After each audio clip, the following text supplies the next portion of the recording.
Ensure all dials are set to 0000. Align the wheels from A to D. We'll set the new code as 1 to 3 4. Push the silver button upwards to release the cable. And open the lock. Let's begin with wheel A.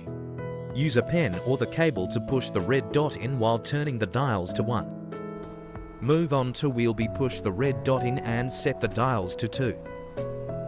Continue with wheel C, setting the code to 3. Finally, wheel D, set the code to 4. Your new code is now 1 to 3 for in this setting. Push the cable in to test your new code. Congratulations on successfully setting the password as 1 2 3 4.